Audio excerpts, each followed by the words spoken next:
Hujambo na karibu kwa mara nyingine tena mtazamaji wa The World News katika kipindi hiki cha ulimwengu wa siasa. Miongoni mwa makala tuliokuwa nayo ni lini Trump angeweza kuamua kuishambulia Iran. Wachambuzi wa mambo kutoka nchini Israel kupitia gazeti la Jerusalem Post wamekuja na chaguzi 4 zinazowezekana kwa namna ambavyo Rais Donald Trump angeweza kuishambulia Iran.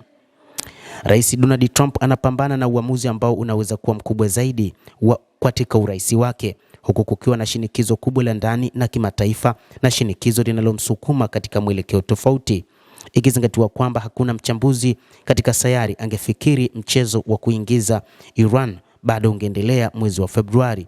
Achilia mbali karibu na March, kuna matukio manne yanayotarajiwa kwa ujumla kwamba ni lini vita vijavyo vya Iran vinaweza kuanza ikiwa hakuna makubaliano yoyote yatakayofikiwa.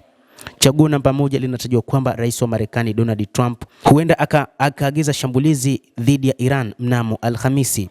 Hili lingetokea ikiwa Trump angekuwa tayari ameamua kuishambulia Tehran, lakini angesubiri baadhi ya vipande vitokee kijeshi na vilevile kwa ishara ya wazi ya kutosha kwamba mazungumzo na Jamhuri ya Kiislamu hayatazaa matunda ya kutosha kwake kurejea nyuma. Wachambuzi nchini Israel wanasema kwamba inaweza pia kutokea Alhamisi ikiwa Iran itatoa ofa siku hiyo ambayo Trump ataikataa mara moja, na ni siku ambayo kutakuwa na mazungumzo kati ya Iran pamoja na Marekani. Hii inaonekana kuwa na uwezekano mdogo kuliko chaguo namba 2, ikiwa bila sababu nyingine isipokuwa maafisa wa Marekani wamesema kutakuwa na mkutano wa Marekani na Iran siku hiyo, na uwezekano ni kwamba Trump angetaka muda kuchunguza toleo la hivi punde la Iran.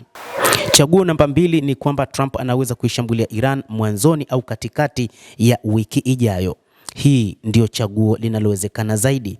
Wiki iliyopita alitoa makataa ya wiki 2 kwa Jamhuri ya Kiislamu ya Iran kufikia makubaliano nayo, na kisha akasema angeshambulia.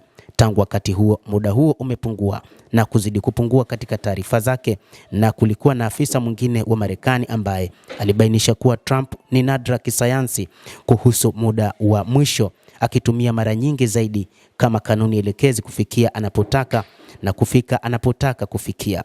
Iwapo Trump ataamua kumpa kiongozi mkuu wa Iran Ayatollah Al-Khamenei wiki 2 kamili na kuchukua muda kutafakari ofa mpya kutoka Tehran Alhamisi ya wiki hii, lakini hatimaye akaamua haitoshi, angeshambulia wakati huo. Na katika chaguo hili ni kwamba baada ya siku 10 au 15 alizotoa, huenda akaanzisha operation kamili kama alivyosema. Chaguo namba 3 ni wanajeshi wa Amerika wanaweza kushambulia Iran mara tu baada ya Machi 19, baada ya mwezi mtukufu wa Ramadhani. Mwezi wa Kiislamu wa Ramadhani ulianza wiki iliyopita na utakamilika karibia Machi 19. Hivyo Rais Donald Trump anatajwa huenda katika nyakati hizo akaanzisha vita vya kikanda wakati wa kutamatika kwa mwezi mtukufu wa Ramadhani kwa Waislamu. Kuanzisha vita basi kunaweza kudhuru utayari wa washirika wa Waislamu wa madhehebu ya Kisuni katika eneo kwa ajili ya makabiliano yanayotarajiwa dhidi ya Khamenei. Kwa kuongezea, mawazo ya Trump hayako mbali na matokeo ya kisiasa.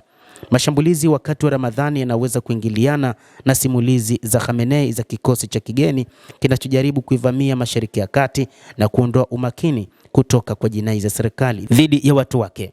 Ikiwa wa Iran wanafikiria kujitenga na utawala, kushambulia wakati wa Ramadhani kunaweza kutatiza mawazo yao. Kwa hivyo, rais huyo huenda akangoja hadi kuisha kwa mwezi mtukufu wa Ramadhani, na inadaiwa kwamba hii ni mantiki ambayo ina ukweli ndani yake, ambayo pia itasaidia hata washirika wake kama Saudia kutokuwa na jambo lolote, na watakuwa tayari kuungana naye ikiwa wataamua. Chaguo namba 4 ni kwamba hali inayowezekana zaidi, Washington inaweza kushambulia katika siku zijazo za mbali zaidi.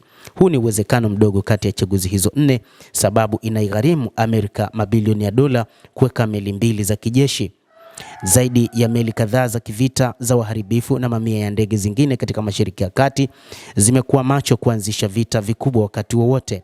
Baadhi ya mambo haya ya kijeshi yalifikisha katika eneo hilo mapema Januari, baada ya katikati ya Januari, na mambo ya mwisho yatawasili katika siku zijazo.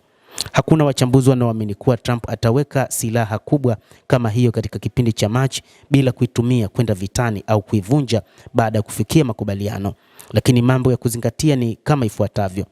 Kila mchambuzi amekuwa na makosa Kila mchambuzi amekuwa na utabiri wake, na bado hakuna ambaye anaweza kumtabiri Donald Trump, kwani ni mtu ambaye ana uwezo wa kufanya maamuzi wakati wowote, na huenda akafanya operation wakati wowote na ya kushtukiza.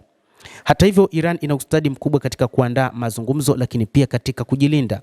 Lakini Trump anang'ang'ania uwezekano wa uamuzi mkubwa zaidi wa urais wake, huku shinikizo kubwa la ndani la kimataifa na shinikizo zikimsukuma katika mwelekeo tofauti. Masuala hayo yote yanamaanisha kuwa Trump anaweza kukwama katika muundo wa kushikilia, akiendelea kutumaini kuwa suluhisho la wazi na bora zaidi litajitokeza baada ya vita kamili au makubaliano ambayo yataonekana kuwa dhaifu. Lakini inavyoonekana makubaliano ya wakati huu ni dhaifu tu. Hapo awali wachambuzi wa Israel waligawanyika kuhusu iwapo